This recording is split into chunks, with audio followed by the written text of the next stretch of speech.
I am Balázs Bognár. I was at Washington University in St. Louis in the School of Architecture from 1996 and graduated in 2000. I am now a partner and executive vice president at Kengo Kuma Associates in Tokyo, Japan. Kengo Kuma is by now a world-renowned architect whose passion for cultures, for peoples, for materiality, for details, for working directly with craftspeople is by now of growing renown. We are involved in cultural, civic, municipal projects all around the world. We've done the new national stadium for the Tokyo Olympics, which was held in 2021. We've done residential projects as well. The one thing that it's important to remember is that we do not care so much about the physical size. We care very much about the impact on society around us. That's the most important thing. I'm a designer of spaces for people, and a lot of that ends up being designing buildings for our daily lives. But in a lot of ways, I'm very much a cultural ambassador. I find myself between American cultures and Japanese cultures and many others around the world. I am very fortunate to be designing many cities, and I get to meet a lot of people.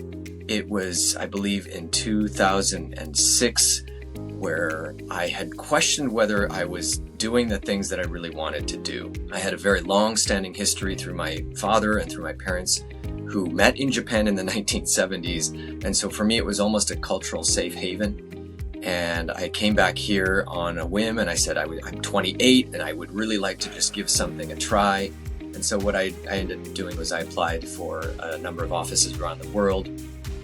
And Kuma-san, as I call him, wrote me back and says, I would love to have you join the team. So I basically took a chance on myself, and it was something that had changed my life forever.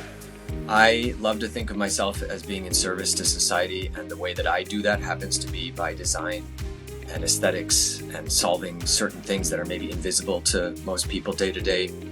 I would love for people to feel as though they are cared for, that they feel that beauty matters, that their lives and their stories are things that are important and recognized. It might be subtle, it might be psychological, it might be just an emotional sort of background, but I feel as though people deserve that level of beauty and care. What stands out about my time at WashU in St. Louis, especially the community at the School of Architecture, first and foremost is the people. It came down to the care was shown to me by all the teachers, all the staff, the professors, even the custodial crew in the school. That was foundational. And I don't mean to downplay my later education, but WashU anchored something inside of me that went far beyond design, far beyond architecture. It had very much to do with how I felt I was shaped as a person, how I felt like I was developing as a personality and as somebody who really loved everything around me. The other thing that I would like to mention, what was so impactful to me, is that my really close friends during my WashU years ended up being, lo and behold, what most people call a professional network. I'm so thankful that I ended up, by however the stars aligned, to be at WashU School of Architecture. I'm really grateful for everybody looking out for me, for setting me on a path that I had no idea would be placing me here in this moment with you all.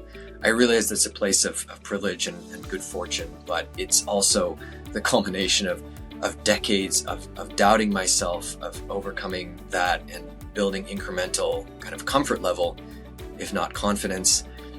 But that's the kind of arc that is, you can only look back at that. And the adventure ahead of us is always the unknown, but it's so exciting. And again, I am deeply, deeply grateful for WashU to giving me that space to be me.